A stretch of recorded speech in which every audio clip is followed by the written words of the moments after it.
What's going on, everyone? Welcome to another episode of the Midwest Outdoors Podcast. I'm your host, as always, Jim O'Neill. And hey, it feels great to be back in the studio. We've had a long winter, although it's halfway over, and it hasn't even felt like winter for the most part. We've been all the way up to Minnesota. We've been down to Florida. Now we're back in the studio right before we leave to Lake of the Woods. But we got a lot to cover, so I'm glad we're here. And a little rundown of the show today. We are going to be talking with Dylan Grubb, the Extreme Outdoorsman. I know one of your guys' favorites to listen to. And we're going to be talking about a very unique way to ice fish, something I've never done before, so it was really fun to talk about. We're also joined by a Winkelman. That's right, world famous last name in the outdoor industry, but might be a little different than you know the name. And bass fishing tournaments are back in full swing. Yes, we covered a college event last show, but pretty much everything's popping off now, and the big bass are biting, so I can't wait to get into that. But we're going to start with the news real quick. We got a few things to run through, so let's sit tight and let's get into it. So first thing right here at home, the Illinois High School Association, right, the IHSA, they were the first ones to make bass fishing an official sport. And I was blessed because I was a sophomore at the time when this happened.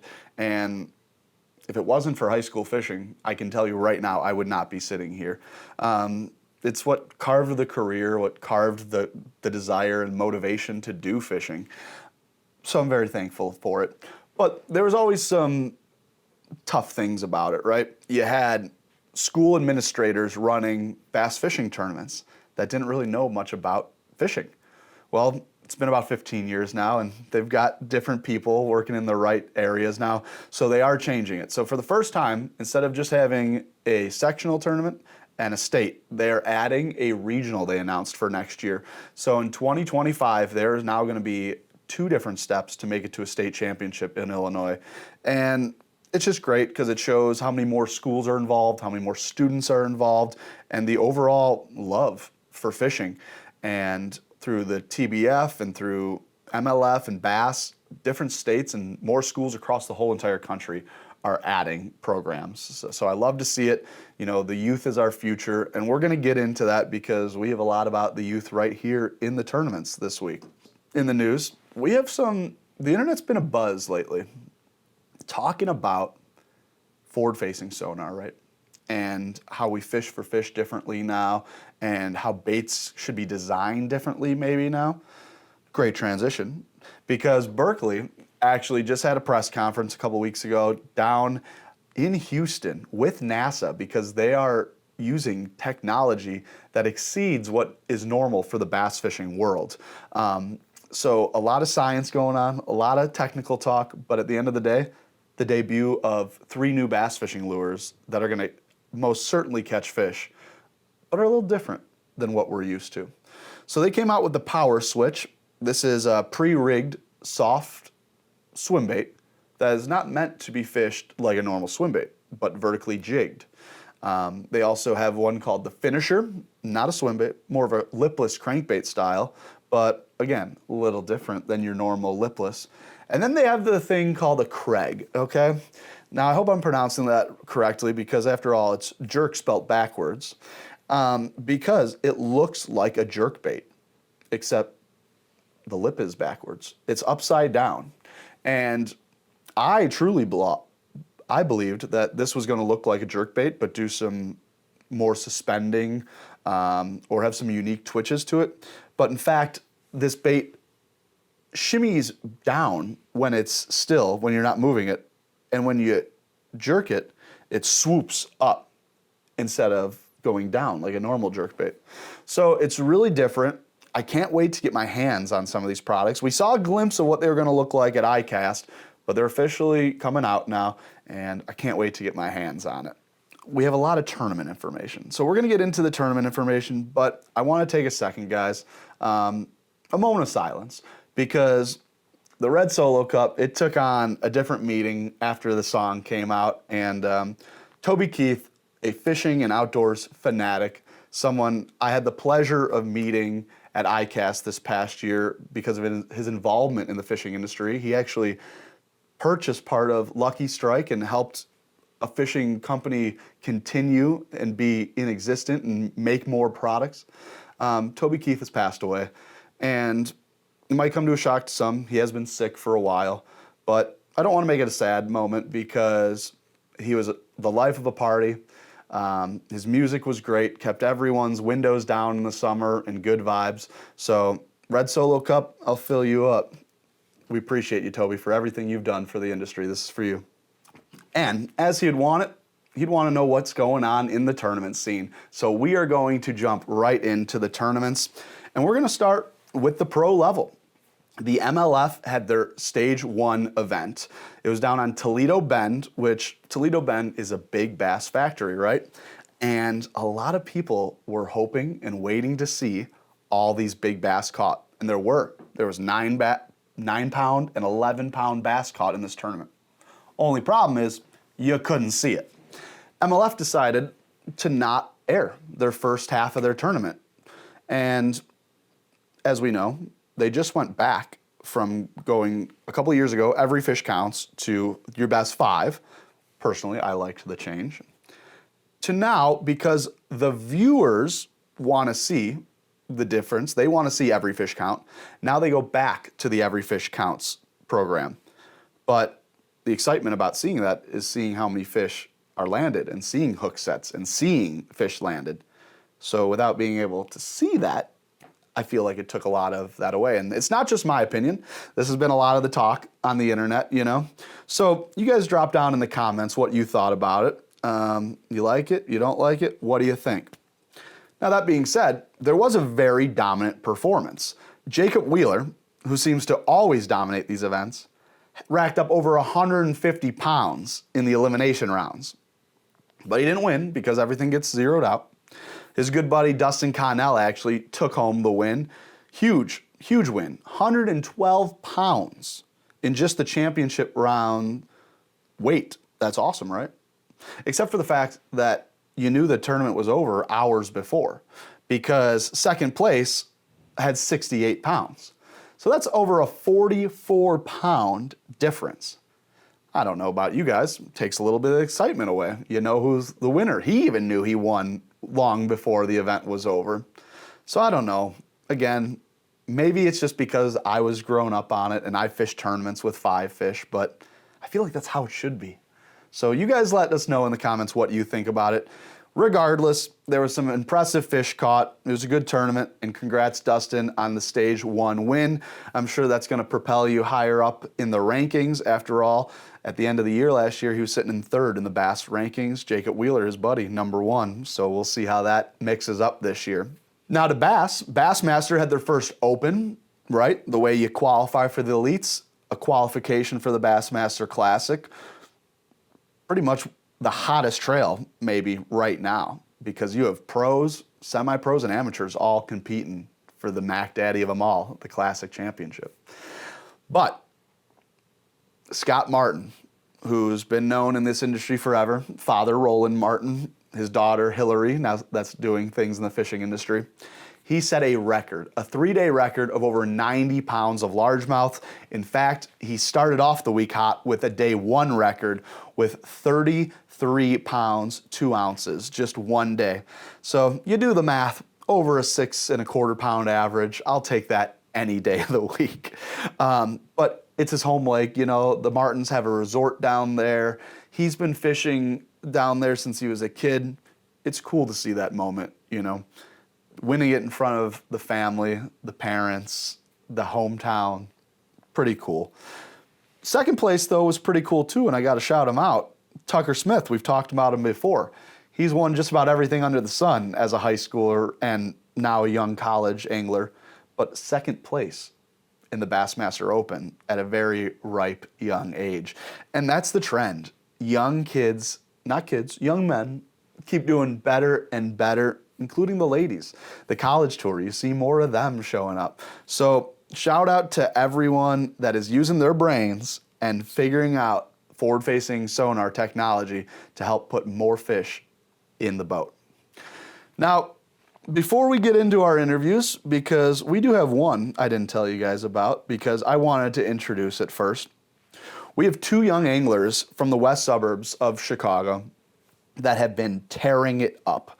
JD and Carter have just started fishing together last year, and a sixth place at the the world finals last year up in La Crosse. They had a sixth place finish already earlier this year on the Harris chain out of a couple hundred boats. Now, Clark's Hill Reservoir, okay, there was an event. They won it. Over 220 boats, and they won. So for a high school angler to go to different states and bounce around and continuously do great shows me that it's not luck. It's not dad. These kids know how to fish, and it is unbelievably impressive. And to have them right here is amazing. And fortunately, I was able to catch up with Carter at the Chicagoland Fishing Show last week, and we are able to bring him on. So without any further ado, let's get into these interviews, starting with Mr. Carter. All righty, to the little stick himself. And I say that in the nicest way possible because this guy lays the hammer down on him. Carter, what's going on? Not much, man. How are you? I'm doing good. I'm not fishing. I'm not cracking big bags, but we're doing all right. We're doing all right. There you go. Waiting here in Illinois, as you know, if we're going to ice fish more this year or if we just have the longest pre-spawn ever this year. I know. I don't know what's going on. I was out ice fishing today, so not sure what's going on. From a bass tournament in Georgia to ice fishing. That's a fun one. I know. Oh, yeah, absolutely. We keep it busy. So, Carter, tell everyone what you did this week. Won the BassMaster High School Open at Clark's Hill. Out of 238 boats, first place, how much weight did you have? 15.8. 15.8. And yep. To most, down in Georgia, that's not a giant bag, but fishing conditions have been tough. Yeah, definitely not easy. I heard the weather really came in kind of strong, and I saw something like a third of the high schoolers blanked. Yeah, I didn't look. Well, that sounds believable. It doesn't sound too far off. How'd you end up catching your fish this week? Caught them all on a Demiki rig on the live scope. It was straight scoping them, every single one of them. I mean, we were all just catching just bait roamers. They were looking for the bait, and they were out to feed, and we were out to catch them. So they cooperated enough to sack up 5. And obviously, you didn't do this alone. Nope. Tell us. He's not here. Yeah, he can't talk for himself. Who'd you fish with? Yep, JD McBroom. He lives about 20 minutes from me, so we've been fishing together for quite a few years now. Cool. And since we gave him his last name, 2 people asked me today how you pronounce your last name. I think I gave him 5 different answers. So for anyone that wants to say your name, your last name is? Pjesky. So, Carter, you and your partner, you had how much time to pre-fish for this event, by the way?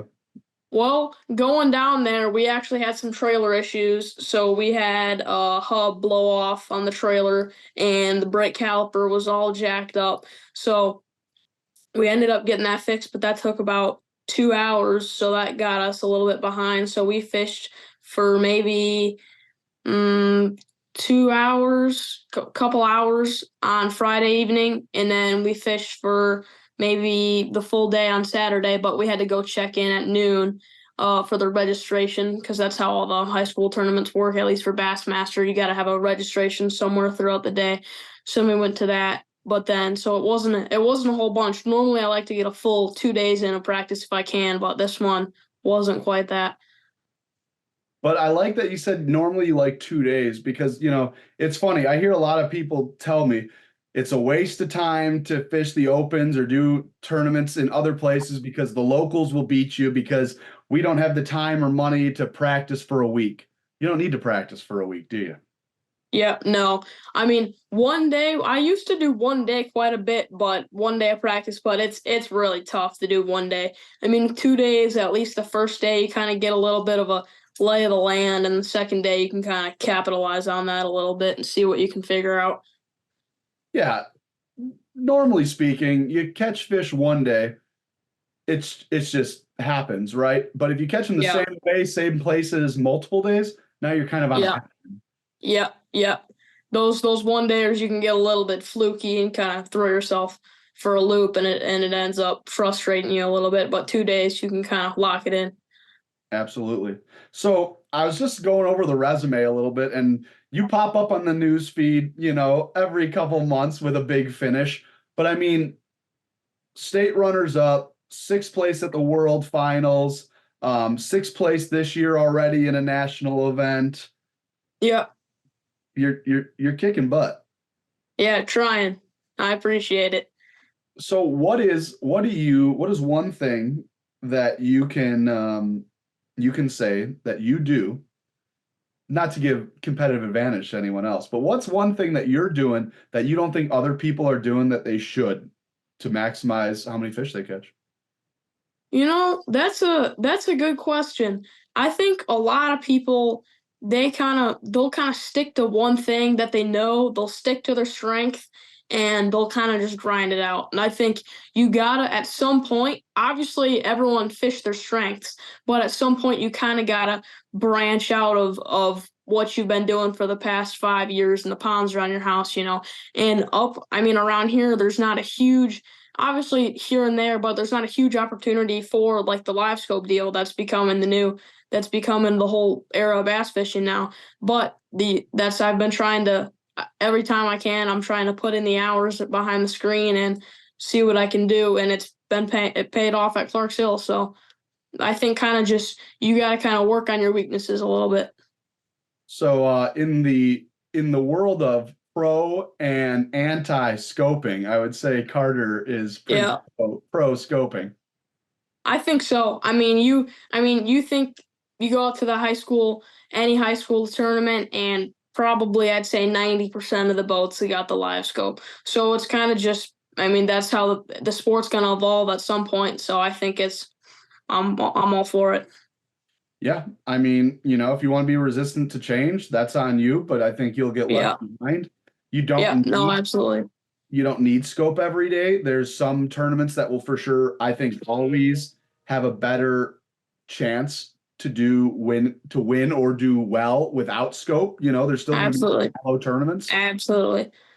But it is interesting, because in the same sentence, we are now seeing individuals target spawning bass that are a little deeper than you can see normally on the scope. Yeah. Yep, absolutely. And they figured out that sometimes those bigger quality fish they're spawning a little bit deeper than you can see now. So that's a new thing also. Yeah, absolutely. Well, before we let you go, Carter, we are about to join Karlee Winkelman for a little fishing report. So since you were ice fishing today, give me a little 30-second fishing report. Oh, well, she's thinning out a little bit, just getting a little sketchy out there, but you just gotta stay safe. We caught quite a few crappie, 20 feet in some brush piles, so had a good time, but nothing too crazy. What were you using? Just a little tungsten and a wax worm. Tungsten and Keep it wax. simple. Yeah, keep it simple. Yeah. All right. Well, everyone, Carter, the Illinois young phenomenon that is going to keep tearing it up. Hey, Trey McKinney set the standards pretty high. Oh man, I don't know. I think he's gonna be hard to beat. He's a good kid. Yeah, absolutely. Well, hey, we're not holding you to any standards. Remember, have fun, school first. But if you love this, I think you got a knack for it. I think you have a future in it, and I can't wait. I appreciate it. All right, Carter. Well, hey, thank you for the insight. Like I'm saying, guys, this kid's got more fish knowledge in his brain than I think I do at 30 now. So it is super impressive to see this young man work, and I know there's going to be much more success in the future, and we can't wait to see that. So before we jump into our next fishing report, everyone, we're going to jump to a quick commercial break, but don't leave because we'll be right here, right after the break. Midwest Outdoors Magazine helps you enjoy the outdoors, giving you the best information on where to go, what to use, and how to use it. with fishing maps marked by the pros, nature notes, in-depth interviews, and much, much more.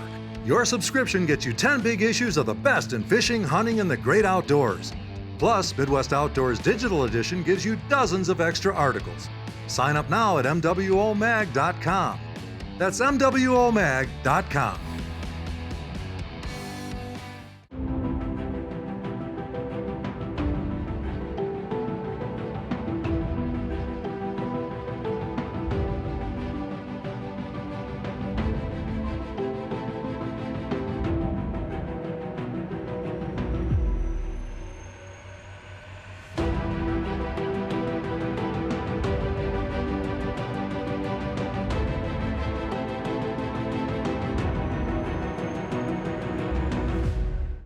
Alrighty, we are now joined by Karlee Winkelman, and that last name might sound familiar to some, but hey, Karlee, we're here to talk to you and not about someone else in your family. What's going on?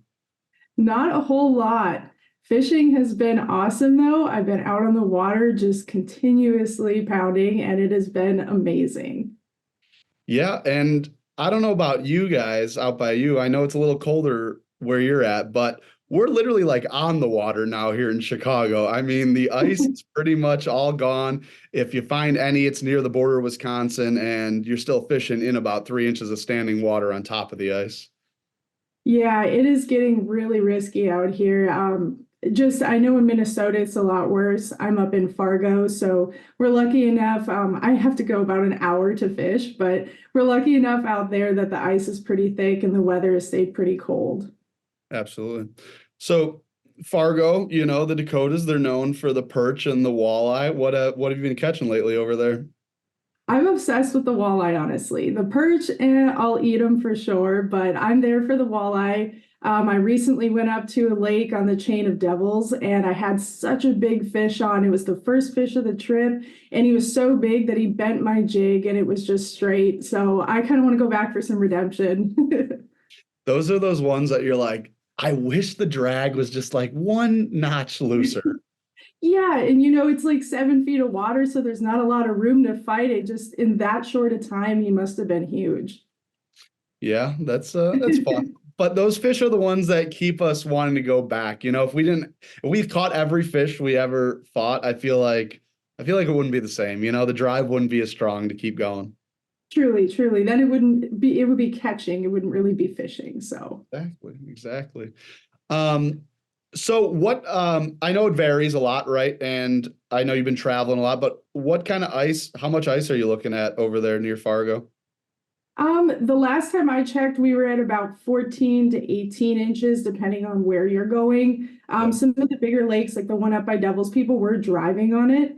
That was about 2 weeks ago. So with these 40, 50 degree temps, I'm not 100% sure because I just got back from Lake of the Woods. So I haven't been out there yet, but I will be going this weekend. So Awesome. Well, hey, good luck. thanks. Speaking of Lake of the Woods, I'm headed there for the first time. And, last pod, we just went over Lake of the Woods. So I got to talk to a few people that know something about that. But since you were just there, give me a little report. What you guys catching them? What were you catching? What were you catching them on? Give a little rundown. Sure. So I went crazy buying tackle before I went up there because I wanted to have every base covered. We got up there, I found that about 2 jigs worked. It was actually like a Lindy flyer rig, the little glow ones. That one crushed. I caught a 17-inch walleye, nothing huge, but it was the biggest walleye of the trip. From what I heard and experienced, sauger, like smaller sauger, walleye, that sort of thing, rapid catching is going to be in the deeper areas. Up in the shallow areas is, I guess, where the bigger fish are. We were put in permanent houses by our resort, so we were on that rapid fire catching limits to eat, bringing them in, cooking them in at night. It was amazing. But I did see a lot of people out there with snowmobiles checking the tops of those humps. So Absolutely. I think that's where the big fish are going to be. So good luck. Yeah, I mean, I've definitely learned, especially once you get on those bigger bodies of water, your Leech, your Mille Lacs, Lake of the Woods, a lot of times because of the amount of snow, the thickness of ice, how cold it is, people don't move a whole lot, but that is how you stay on those big fish, is if you move and find them. Absolutely. Yeah. I was dying for a snowmobile out there and to just run around. But we had to do the whole experience. And that was, something special in itself. Honestly, I've never really been brought out to a permanent house, sat in a spot, like taken with a guide that way. So it was awesome and it worked well with my dad. But next time it's going to be a little bit different. I might have to do my own thing. Absolutely. And, I know everyone in the industry, right? We all work with our certain companies, but if you haven't checked it out yet, little shout out, you got to check out the Fish Daddy Dirty Bomb up there, because it's an LED lighted jig that in that dirty stained water, it really attracts the fish. And it's pretty much sold out in every tackle shop up there. So it's doing something right on Lake of the Woods, at least. Absolutely. No wonder why I didn't hear of it, because it's not out there anymore. Exactly. Our guy brought a Northland glow jig with a little stick that can break in the back, and my dad caught quite a few on that. So it doesn't surprise me that glow is doing well. Yeah, absolutely. Well, hey, Karlee, I appreciate you jumping on. I know you got a busy day, guys. She's ready to hit the runway. Maybe that was the past life. We're glad you're doing more fishing now. I think it's great for the sport, and it's fun to see that second generation of Winkelman making the fishing scenes happen. Thank you so much. And thanks so much for having me on today. It was a pleasure to talk with you. Good luck at Lake of the Woods. I hope you catch a really big fish. Absolutely. And you be safe out on the ice, and maybe we'll see you out at the Fargo show in a few weeks. Yeah, absolutely. Sounds like a plan. Thank you. Midwest Outdoors Magazine helps you enjoy the outdoors, giving you the best information on where to go, what to use, and how to use it. With fishing maps marked by the pros, nature notes, in-depth interviews, and much, much more. Your subscription gets you 10 big issues of the best in fishing, hunting, and the great outdoors. Plus, Midwest Outdoors Digital Edition gives you dozens of extra articles. Sign up now at mwomag.com. That's mwomag.com.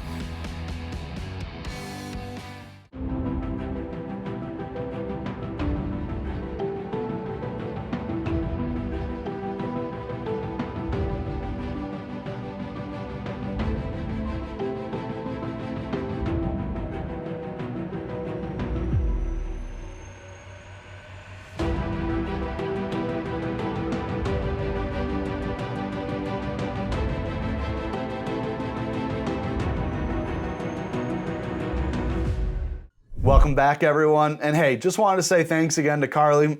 She took some precious time out of her busy schedule to join us, and it's always a fun time to look into one of the most known fishing families there are. Without further ado, it's time to get into the meat and potatoes. We are joined by Dylan Grubb, the Extreme Outdoorsman. We're talking about an ice fishing style that's quite barbaric, something I've never even thought about doing, but now is a must on my list. Alrighty, everyone, to the meat and potatoes of the conversation today. We have one of everyone's favorites here, the Sasquatch man himself from the woods of Minnesota. He might be breaking trees, shooting deer, catching pike or bass. Dylan Grubb, the Extreme Outdoorsman. Everyone, let's hear it for him. Dylan, what's going on, guys? Thanks. What's going on? Thanks for having me on the show today. I'm excited. Hey, absolutely. We were sitting down a couple months ago and I said, all right, this week we're going to do pike spearing. And I marked it on the calendar. And, I was talking to you, I was talking to another buddy, and we were going to try to line it up and get in there and cut a big old hole in the ice. Yeah. Don't understand. To spear a fish is legal, and you literally cut a big old square in the ice, and we'll show you some pictures in a minute. But yeah, it's legal in only certain states. I just found out that you can't do it in Wisconsin. Had a couple different people messaging me saying, like, I don't support this because I live in Wisconsin. I'm like, what the heck? It just depends on where you live. Everyone does it here in Michigan. Everyone's rules and regulations are different with everything, Yeah, I mean, in Chicago, we can snag salmon, and that's pretty frowned upon. That's crazy. Yeah, I didn't even know that. You can't do that around here. Yep.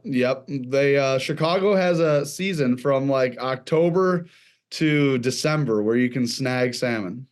That's crazy. You'd get thrown in jail probably around here if you did that. Same with 2 minutes over the border up in Wisconsin. But that's crazy. Yeah, it's wild. Weird how different states have different rules, but I guess that's just how it is. Exactly. But speaking of that, we're talking about spearing. And yes, all right, to anyone out there that is about catch and release only and wants the goodness of the fish, well, this is a little more up the hunting realm of things. There's no Yeah. such thing as catch and release. Yeah, catch and cook. Catch and cook, baby. But yeah, it's a lot of fun. Have you ever done it before or no? No, I was saying, I was hoping to get out with you or one of my buddies this year and do it for the first time. But as we've been talking on this show a little bit, the ice conditions until you get past Minneapolis are pretty sketchy all over. Yeah, they're not the best. We actually just had a couple guys in my home area right here, like probably 10 minutes a lake. Like 10 minutes away, two guys just went in yesterday and had to get rescued and taken to the hospital. It's crazy. And then probably 2 weeks ago, someone went on or fell through on Lake Huron where I pike spear all the time. They died, unfortunately, so that's never cool. But they're probably like 10 miles from shore and fell in. It's like, dang, that's horrible. Yeah, I mean, Gotta be safe out there. I can't say it enough. We're not superhuman. Humans only float so much, and if you're not wearing a float suit, you're really weighed down by all your gear. And anytime, you start getting these warming trends, ice can diminish in different ways really quick, especially in big water like Huron, where with all the wind under and that current hits it, and all of a sudden the ice is melting on the top and the bottom. And bottom. Yeah, people don't realize that. It's crazy. It gets sketchy fast. Even when it's raining. I was out pike spearing a couple days ago and the ice was probably 6 or 8 inches, but I was out there and it just started downpouring. And it was sunny too. So I was like, I don't know, maybe I should get out of here. I sat in the rain for probably an hour and it was just running through my head the whole time. Maybe I should get out of here. I've got a 400-foot or 400-yard walk back to the boat ramp, I don't want to risk it. It's never worth it, If just catching a fish, you gotta have fun on the ice, but be safe at the same time. And that's the word right there. That's the phrase. It's not worth it. No one, I don't know too many people that love fish and fishing as much as you and I. And guess what? Let's be honest with ourselves here. You barely ever have an ice fishing day that's better than an open water day. Yeah. I love ice fishing, but the thought of risking it and going through and dying to catch a few little bluegill or to spear 24-inch pike, it's not logical. Yeah, it isn't. I'll go out there if it's super safe, but if it's sketchy, I'm just nah, I'm just gonna stay in and edit some videos, go to the gym, hang out. I just rather not risk it, Listen, I don't like to be impatient either. I like to get on the ice. It's been frustrating the last couple of years. I mean, we've barely had ice the last 3 years down here in Chicago.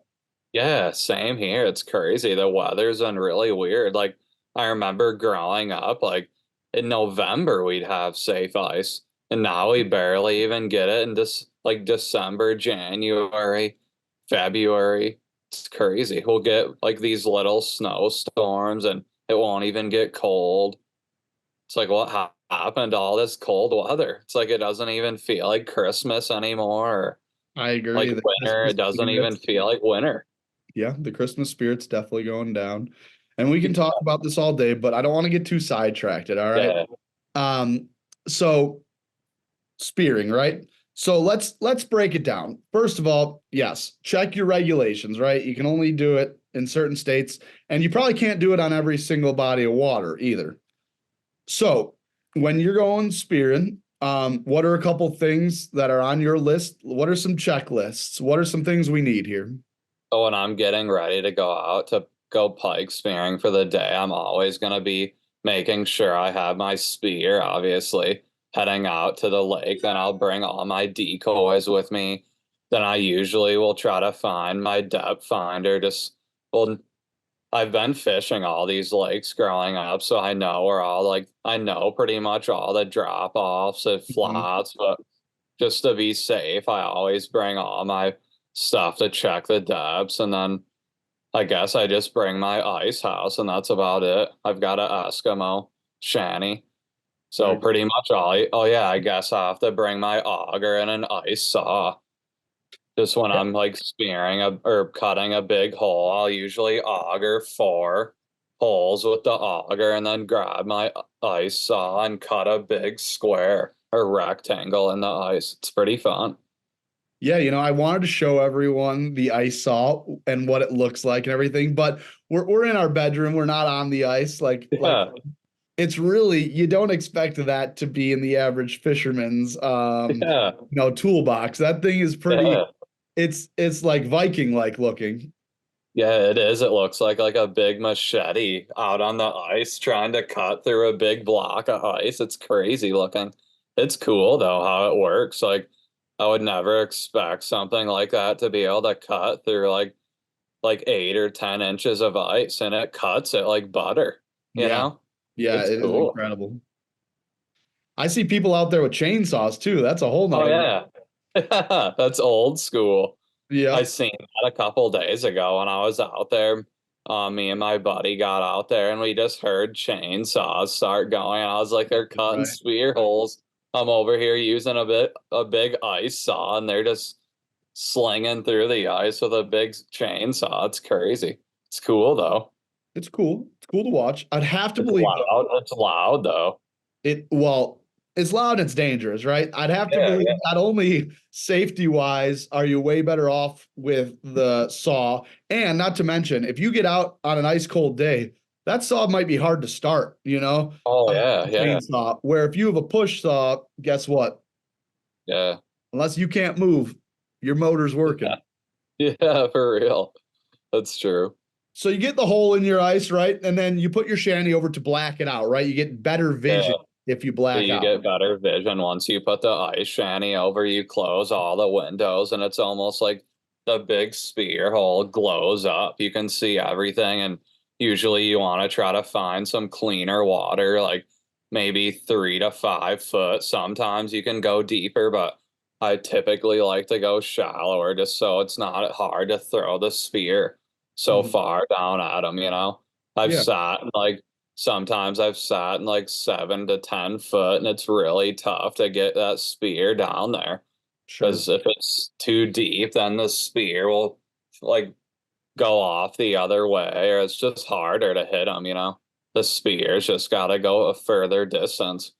Yep, yep. You got to I've play. even, yeah, I've even sat in like 2, 3 foot of water, like super shallow to where the decoy is just barely down there. But it's But the fun. fish come that shallow. Oh yeah, definitely. Because pike are the first ones to spawn every year, so they're up shallow. Yep, So looking for those that's spawning usually areas. when you can get your biggest ones. Yeah, people don't think about that, but pike and even walleye, in a lot of locations, they start that pre-spawn activity getting shallow. Like most people are used to bass or bluegill because we see them make the beds in Yeah, open water once that water gets warmer. But those older, bigger fish, those pike and those yeah, walleye, they're starting to move when things are still pretty cold. yeah, yeah. They're always getting up there super shallow. I've caught my biggest pike ever, like through the ice. Yeah. 30. My biggest one ever was in like 3 foot of water on a tip up. A 39 inches. It's just crazy how shallow they'll go that time of year. Yeah, yeah, it really is, especially a fish that big. Yeah, You think of about a 40-inch fish, that's about a foot tall. So yeah, you only have about a foot for that fish to even move. yeah. It's crazy. It's cool though. So you got your hole, right? And do you have to in Michigan on your houses, do you have to register as a Yeah, swimming house? you just have to put your name on them. You don't have to register it as long as you're just like going out there for the day. I think if you like put Get off. Yeah. like a Yeah, like an actual, if you go set one, like a permanent one for the year, then you have to register and do all that stuff. But I just got a pop up. So I just pull them out real quick, set up the shanty, and you're ready to go. But Absolutely. usually when I get in there, like I'll usually set up. I've got the like rubber flooring so my feet don't get cold on the ice. And then like Pro I'll tip, set, by the way. Pro tip for yeah, any ice fisherman. yeah, yeah, that's huge, especially when I got my fiance out there. Her toes get cold. Yep. But Yep. but Got to keep I'll the toesies usually, warm. Got to keep the yeah, toesies warm, or else you're going to lose your ice yeah, fishing partner real quick. there you are, and bring the heater. Bring the But and usually, snacks. Bring snacks. yeah, that's a guarantee. I always have snacks. There you go. But usually I'll set everything up and I'll make sure everything is ready before I put my decoys down. Because like growing up, like we'd get everything in there, we'd throw the decoys down, and then we'd be getting all our stuff prepped in the shanty, and a big pike would come in while we weren't even paying attention, you know? How it So like, normally works. yeah. So now I'll like get everything ready. I'll sit down and then put the decoys in. But Yeah. Yeah. Ooh, look at there's that. one. Look at that little guy. Doesn't look This like one's your average pretty lure. cool. No, no hooks or anything on it. I got that one. And this pretty cool like rainbow trout one. I got a bunch of different decoys if you'd want to see them all. Yeah, let's check them out here. What do we I got? guess the red and white one is normally my favorite one to go to put down. I usually always use this one, the red and white, and then I'll use this like flutter decoy. This one's has no like wings, no fins or anything. Yeah. And pretty much all you're doing with this, when you put it down, you pull it up and it flutters like this in the Okay. water, acting like a dead fish. And it'll go like flutter like that. But with these decoys, you can see that there's a bend in the tail. So Mhm. when you pull the decoys, they do a huge circle and then they'll flow up and down too. Yeah. So Like a little roller coaster ride on those oh ones. yeah, they're super cool. But I got a bunch of this one's skinnier. The chartreuse one works really good in stained or muddy water. Yeah, I And can see then it. same with the white one. Right, right. But It's like the obviously, daredevil color there. oh Red and white. yeah. It works really good. The That's pike love that one. I've never really had a ton of success with this one yet. I yeah, put it down a ton, but it seems like they like the funky colors. and it's funny because that looks like a beautiful perch. I mean, the hand Yeah, job on that's incredible. Are all these yeah. from different people, or you making them, or where Yeah, you? my buddy, well, I guess I just know Eric Wallace, so he pretty much makes these. I'm pretty sure he's from Minnesota, and he hand carves these, makes them all right out of his house. And he's an incredible artist. Check all just the detail on all these are crazy, Absolutely. especially this rainbow trout. You can see all the specks on it, the gills, the Yeah, fins, yeah, that everything. head's really impressive. That gill plate and everything. He That's signs it on the bottom too. So there we go. yeah, it's crazy. But my dad's really good buddy made this one. I've Nice. got a bunch of other ones downstairs, but he Yeah. made this one too. So there's a few different shapes and concepts, like lures. See what Oh brings the yeah. consumer more. Yeah, and same with like color preference. Like obviously black and blue works in like really stained water, and Mhm. then like green pumpkin works in like natural clear water. So pretty much the same thing when you're going for pike. You ever get there? I know you're a big fan of St. Clair. You ever go out there and spear them? Yeah, I have a couple times. I've never had any luck out there. Hmm. I've went out with one of my friends a couple times out there, and we've seen some decent ones, but no like giants, you know. Yeah, yeah, But you definitely see a lot of different species when you go to St. Clair. Like you'll see dogfish, carp, like smallmouth, largemouth, musky, perch. like all kinds of crazy stuff when you go out there. But like, let's say I went up to Saginaw Bay the other day, we probably seen 20 dogfish, a couple largemouth, and I think we seen 3 pike. So Dogfish, people might think that's an invasive species, but that's native. yeah. So you can't spear that. Oh yeah, you can spear them. You can spear dogfish. Yeah, in Michigan, or bowfin they're called. Yeah, right. And then invasive species in most states, I don't know about Michigan, but like a carp and stuff, can you spear Yeah, that? I'm not sure if you can spear the carp. I Yeah. know that you can do pike, and like on Lake St. Clair, there's little, I think you can only spear perch on Lake St. Clair. So you can't do it. Perch. Yeah. You have to get a little tiny like perch spear. Like obviously the pike spears are huge, Right. but I think it's only allowed on Lake St. Clair. That's it. We're gonna have to do a little bit we're gonna have to do a little Yeah. research on that one because since we didn't get our spearing show this year, if we can do a perch and pike show next year, that's intriguing to me. Yeah. I've watched a lot of videos out there, perch spearing. It's cool. That's so wild. I don't know why never it's heard of only that. allowed. Yeah. I don't know why it's only allowed on St. Clair. Mhm. That's the only lake in Michigan you can do it. It's crazy. I'm having a It'd be fun. I've never done it though. It'd be fun. I know. I'm having a kick in my head thinking about it because, well, one, it sounds really hard to find perch like that through the ice. Yeah. But two, I'm thinking like, so people who don't know, right? The pike spear is kind of like a pitchfork, a little smaller pitchfork, right?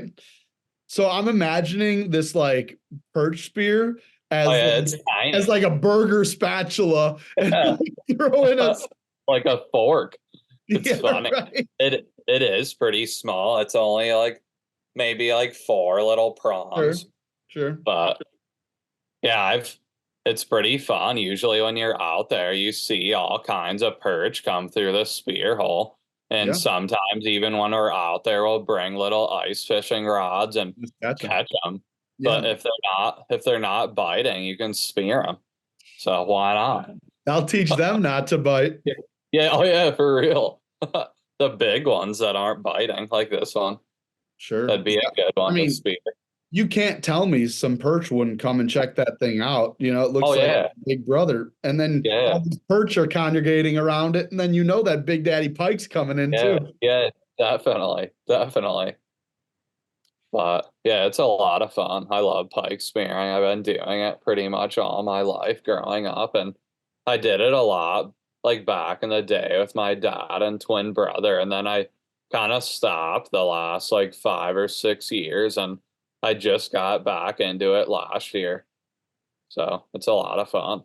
Yeah, it definitely seems like a unique hobby, something you can, it's like a mix. Yeah, it's like a mixture of hunting and fishing. Oh, for sure. For sure. I always thought spear gun fishing in like the ocean would be really cool. Yeah, there's some guy in Michigan here that spears all kinds of fish underwater with a spear gun. And he's trying to pass a law right now to spear walleye. Wow, so, that would be something. Yeah, it would be pretty cool. So now, does the pike spearing work the same way as a normal fishing catch limit would work? Like, is it the same? You can only spear 2. You can only spear 2. Okay. Yeah. So, and sometimes the limit's higher than that, I would have to imagine, if for fishing. Yeah, I'm pretty sure, but you can only spear 2 here in Michigan.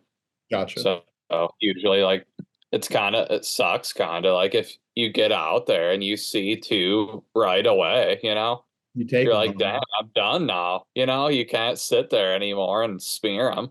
Right. I guess you could just watch them, but. And I was going to ask you that, how do you get into that? Because it definitely does sound like something that's generational, like you said. Yeah, I guess I just got my buddy into it. I guess like you just have to have someone show you how to do it and like how to prep it and get out there and cut the hole. And I don't know, it seems like a lot of people are like scared to get into it, or they don't know how to, or they don't have like the spear and decoys. And I've had a lot of my buddies like be like, I really want to do that, but like I just don't want to get all the stuff for it, you know? Welcome to the outdoor Yeah. industry, where Yeah, literally. every single hobby is expensive Yeah. and things only cross over about 10-20% and 80% has to Yeah. be bought. Yeah. It stinks. Why is everything gotta be so expensive to have fun? I mean, I'm over here, right? And it's like this year I was getting into hunting, right? And I didn't take a deer, and that's fine. You know, I was just Yeah.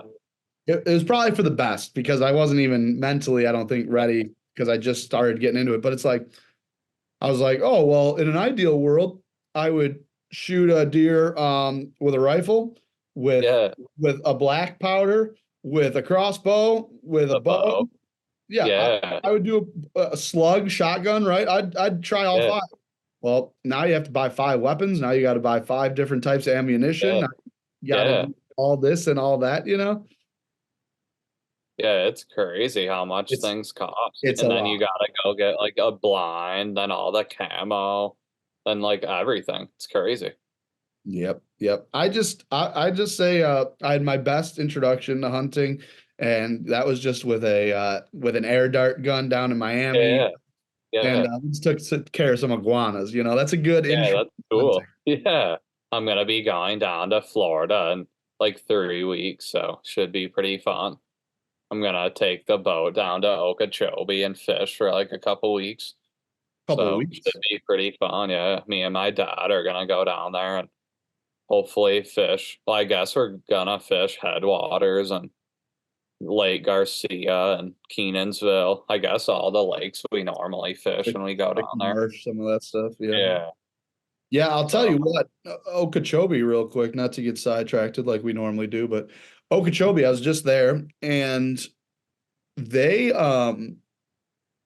they have just flooded the lake, and they've just opened up and killed a lot of reeds.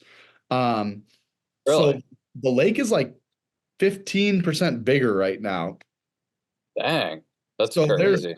all this new water that bass have never been, that is perfect for spawning because it's all shallow, because it's new, you Yeah. know, flood Yeah. water. Um, and obviously the Bassmaster Opens are there this week, and I think we're going to see a lot of people exploring that new area, Yeah. and I think there's going to be a lot of big bass caught. Yeah. Probably. We caught some pretty good ones there last year. So I guess we went to Headwaters. And I guess me and my dad have been going down there the past like 5 years, and we've caught a couple aids. We've never got one over 9. Yeah. You guess you've But been going down there for a few years, or you have been going down we there? have. We have. Yeah. Oh yeah, I think for us Midwesterners, you know, this is Midwest Outdoors, right? I love the Midwest. There's so much to offer here, Yeah, there is. but unless you are a ice fishing fanatic, and again, the last couple of years we haven't even had great ice to do. I think Yeah. everyone needs to go get a little vitamin D. They need to Yeah. go eat some oranges, get a little more vitamin C, get replenish themselves, spend a little time in the pool, you know, Yeah. get the big rods out and lay some hooks. I think everyone needs a little time in the South during our winters to get ready for what's to come later in our Yeah, spring. they do. Especially like a week or 2 weeks down there.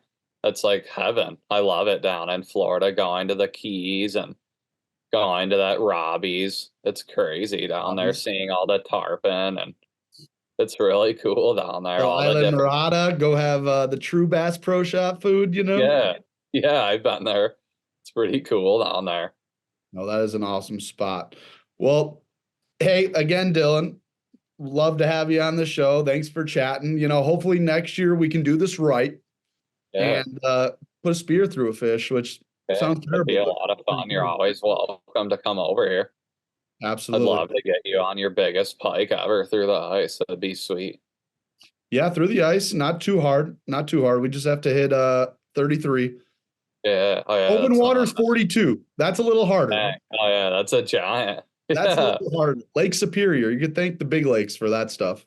Yeah. Yeah. That's cool. So, All right. well, hey, Dylan, we will catch you next time. Who knows? Maybe I'll bump into you down in Florida. That sounds like a good idea Yeah, right about maybe. now. Yeah. Well, thanks for having me on the show today. It was a lot of fun. Absolutely. And if anyone wants to catch your action and what you're doing, where should they look? On my YouTube channel, Instagram at Extreme Outdoorsman. Just check me out on pretty much any social media platform that you can find. I got a bunch of new merch dropping soon, a bunch of hats, all different colors on my website. So check it out. Absolutely. Check it out. All right, everyone. Well, that is Dylan Grubb of the Extreme Outdoorsman, one of Michigan's favorite outdoorsmen. We'll check you next time, Dylan. We'll see you, man. Midwest Outdoors Magazine helps you enjoy the outdoors, giving you the best information on where to go, what to use, and how to use it. With fishing maps marked by the pros, nature notes, in-depth interviews, and much, much more. Your subscription gets you 10 big issues of the best in fishing, hunting, and the great outdoors. Plus, Midwest Outdoors Digital Edition gives you dozens of extra articles. Sign up now at mwomag.com. That's mwomag.com.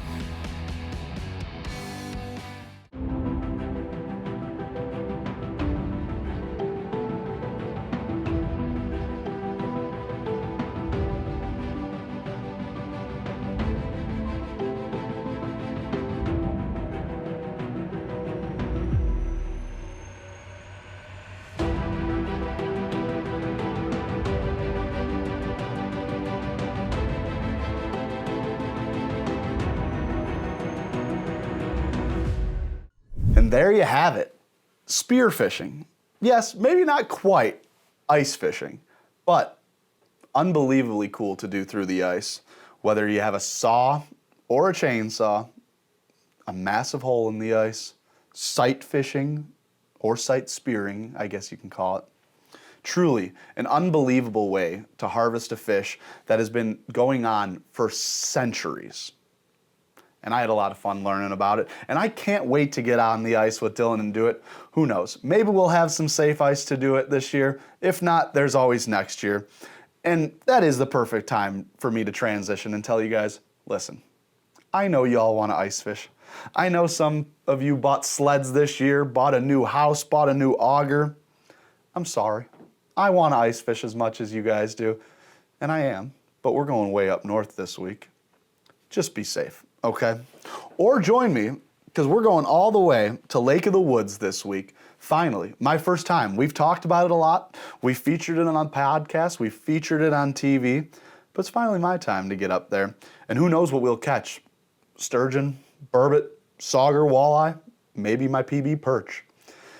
It is an absolute mecca, and I can't wait to see what entails on this trip. And I think you guys are going to want to know what's going on, because next week's show, we are going to be airing from an igloo from Lake of the Woods. That's right, an igloo. It might look a little different than any igloo you've ever seen, but you're going to have to come back next week and find out what that looks like.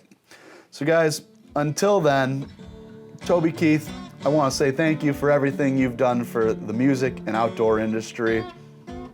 We remember you today. And until then, for all you ladies and gentlemen, we will see you guys on the water.